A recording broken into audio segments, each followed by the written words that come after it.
الحمد لله نحمده ونستعينه ونستغفره ونؤمن به ونتوكل عليه ونعوذ بالله من شرور أنفسنا ومن سيئات أعمالنا من يهده الله فلا مضل له ومن يضلله فلا هادي له ونشهد أن لا إله إلا الله وحده لا شريك له ونشهد أن سيدنا وسندنا وحبيبنا وشفيعنا محمد صلى الله عليه وعلى آله وأصحابه وبارك وسلم. أعوذ بالله من الشيطان الرجيم. بسم الله الرحمن الرحيم. والنازعات غرقا والناشطات نشطا والسابحات سبحا فالسابقات سبقا. آمنت بالله صدق الله مولانا العظيم.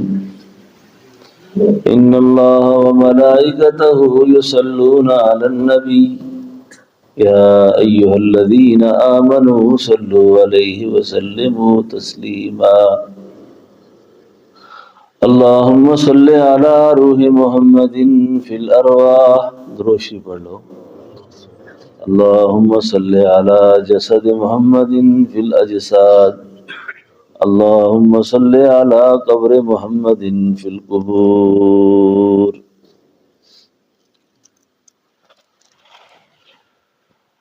انتہائی واجب الاحترام میرے بھائیوں، بزرگوں اور دوستوں،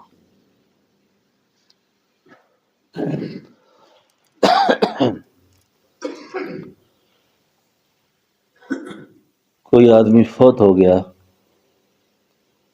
تو اس کی میت کے ساتھ اس کے بچے، بہن بھائی، رشتہ دار اس ماتمی جلوس کے ساتھ روتے جا رہے ہیں.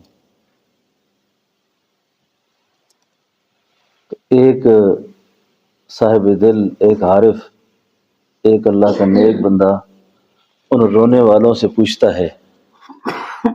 تو میری گل سمجھ آندی پئی ہے؟ میں اردو وچ گل کراں؟ ہاں. ان سے پوچھنے لگا کہ آپ کیوں روتے ہو؟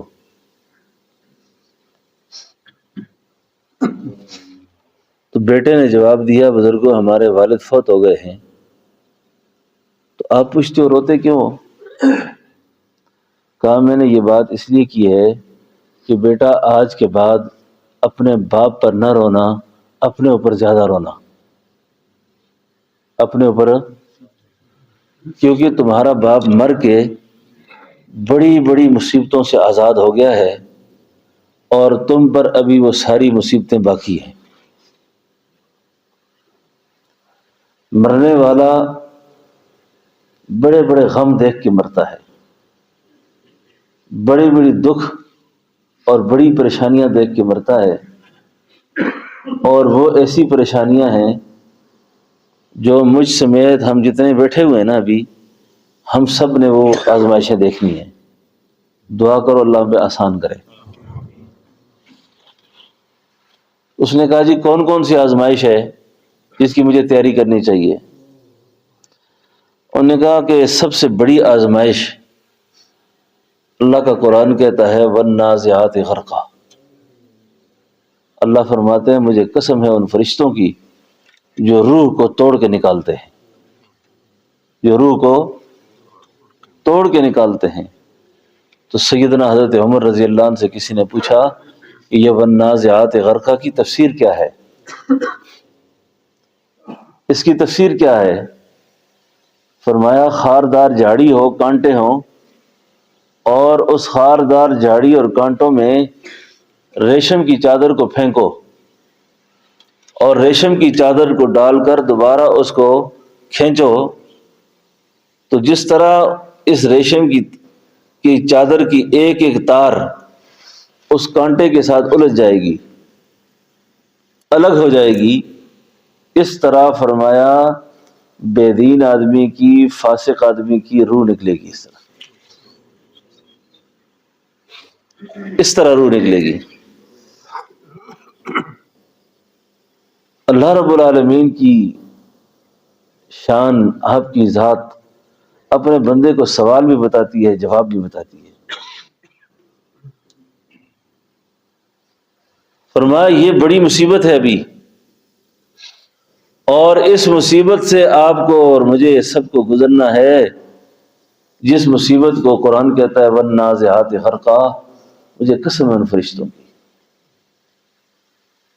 مجھے ایک عارف نے کہا، ایک اللہ والے نے کہا کہ اپنی زندگی میں کچھ کام ضرور ایسے کرنا، اپنی زندگی میں ضرور کوئی کام ایسے کرنا کہ جن کاموں کی گواہی اللہ کے علاوہ اور کسی کی نہ ہو، بیوی کو پتہ نہ ہو، بچوں کو پتہ نہ ہو، محلے والوں کو پتہ نہ ہو، وہ کام آپ کے ہوں اور اللہ کے ہوں اور کسی کا اس کے علاوہ نہ ہو۔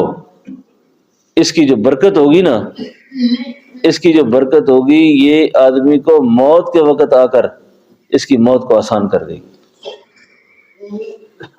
اور جب مرنے کا وقت آئے گا نا، موت کے وقت یقین جانو نہ بیٹا، بیوی، اولاد، چیزیں، بنگلے، کوٹھیاں، زمینیں، تجارت، کوئی چیز بندے کو محسوس نہیں کرے گا کہ یا اللہ میرے ساتھ۔ اب اس کو اپنی جان کی پڑی ہوگی، اپنی جان کی پڑی ہوگی۔ فرمایا باپ پہ نہ رویا کر، آج کے بعد اپنے اوپر رویا کر۔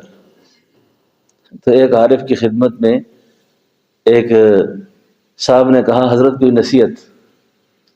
فرمایا تمہارے ماں باپ زندہ ہیں؟ کہا نہیں، جو فوت ہو گئے ہیں۔ فرمایا کتنا ناسمجھ آدمی ہے کہ جس گھر سے اس کے ماں باپ کا جنازہ نکل چکا ہے اور اس کے بعد مجھ سے نصیحت مانگتا ہے۔ یہ باپ کا مر جانا خود بہت بڑا واعظ ہے، بہت بڑی نصیحت ہے، اس کے بعد آپ کو اور مجھے نصیحت کی ضرورت نہیں ہونی چاہیے۔ فرمایا بڑی مصیبتوں سے آزاد ہو گئے۔ اور دوسری مصیبت پتہ کیا ہے؟ دوسری مصیبت، پہلی تو عرض کیا نا کہ یہ ملک الموت کو، موت کے فرشتوں کو براہ راست دیکھتا ہے، براہ راست دیکھتا ہے۔ اور جب موت کا فرشتہ ہاتھ ڈالتا ہے نا، حدیث میں آتا ہے کہ یہ بعض مرض الوفات میں نا آدمی کو تھوڑا سا علم ہونا چاہیے۔ کچھ بیماریاں ایسی ہوتی ہیں جن کے بارے میں آتا ہے کہ یہ مرض الوفات ہوتی ہے، اور مرض الوفات کی علامت حدیث میں آتا ہے کہ جس آدمی کو سمجھ جاؤ کہ اس کی مرض الوفات ہے نا، اس کی علامت یہ ہے کہ اس کا یہ ناک کا جو نتنا ہے نا، یہ بڑا ہو جاتا ہے۔ آپ نے کئی میتیں دیکھی ہوں گی جن کے ناک ٹیڑھے ہو جاتے ہیں، یا ناس جس کو کہتے ہیں نا، یہ کھل جاتی ہے، تو یہ مرض الوفات ہوتی ہے۔ اور اس مرض الوفات میں اب صدقہ کام نہیں کرتا، پھر یہ وقت معین ہے، پورا ہو گیا اس کا ٹائم۔ ایک بڑی مصیبت، بڑی مصیبت موت کے فرشتے کا سامنا کرنا، اور دوسرا فرمایا موت کے وقت کی پیاس لگنا۔ اللہ اللہ اللہ، پیاس! آپ دیکھیں تھوڑی سی پیاس لگ جائے تو بندہ کتنا بے چین ہوتا ہے۔ اور اس پیاس کے بارے میں حضور نے فرمایا صلی اللہ علیہ وسلم کہ سمندروں کے سمندر اس کے منہ کی طرف کیے جائیں تو اس کی پیاس نہیں بجھے گی۔ اب یہ جو پیاس لگے گی، یہ پیاس جو لگے گی، اللہ میری آپ کی حفاظت کرے۔ میں عرض کرنے لگا ہوں، میں نے کسی کتاب میں پڑھا کہ یہ جو موت کی سختی ہے نا، اور موت کی پیاس کی شدت ہے، یہ عام طور پر کن لوگوں میں یہ بیماری کی وجہ سے ایسا ہوگا؟ جن لوگوں نے کسی کو ناحق تنگ کیا، پریشان کیا، کسی کا حق دبایا، کسی کو گالی دی، کسی کے ساتھ بد اخلاقی کا معاملہ کیا۔ اب یہ بندہ غریب ہے، جواب نہیں دے سکتا، ہمت نہیں ہے اس کی بات کرنے کی، لیکن یہ دل دل میں اللہ سے بات کر جاتا ہے، یہ دل دل میں کر لیتا ہے، کیونکہ جس کا کوئی بھی فریاد رس نہ ہو نا، اس کی فریادیں سننے والا کون ہے؟ اس کی فریاد اللہ تک پہنچ جاتی ہے، اور جس وقت اس کی فریاد اللہ کے ہاں پہنچ جاتی ہے، گویا اس نے شکایت کر دی ہے اللہ کے آگے۔ اوہ، ایسے جھگڑے سے بچو اچھا کہ جو میری اور تمہاری شکایت کو اللہ کے سامنے کر بیٹھے، اللہ کے سامنے کر بیٹھے۔ اور جس کی شکایت اللہ کے سامنے لگ گئی، ایک دفعہ جس کی شکایت ادھر لگ گئی، سلطان باہو فرماتے ہیں دو جہان مٹھے باہو، اس کے تو دونوں جہان برباد ہو گئے۔ جس کی شکایتیں اللہ کے پاس لگنا شروع ہو گئی، یہ تو دنیا میں تھا جس نے اپنا معاملہ کسی سے کو حل کرا دیا، وہ 10 گالیاں اس نے دی، دوبارہ اس نے دے دی، آگے سے 2 سخت اس نے کی، 4 اس نے کر دی۔ لیکن کچھ ایسے ہوتے ہیں جو اپنی بات نہیں کر سکتے، یہ بوڑھے گھروں میں بہوؤں کو تنگ کرتے ہیں، گالیاں دیتے ہیں، بیٹیوں کو گالیاں دیتے ہیں، بیوی کو گالی دیتے ہیں، چھوٹوں سے زیادتیاں کرتے ہیں۔ اب وہ کیا کرتے ہیں؟ وہ چپ ہو جاتے ہیں، یہ سمجھتے ہیں شاید نے ہمارا حیا رکھا ہے، شاید ہمارا ادب احترام کیا ہے۔ وہ ادب احترام نہیں ہوتا، وہ فریاد ہوتی ہے۔ اس نے کہیں وہ فریاد کرنی تھی، کر لی ہے۔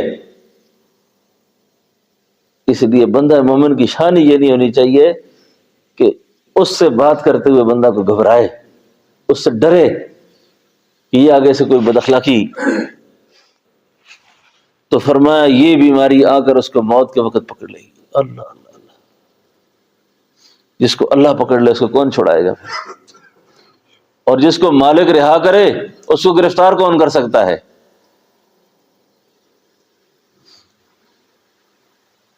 تو موت کی جو سختی ہے، اس کے جو اسباب ہیں نا،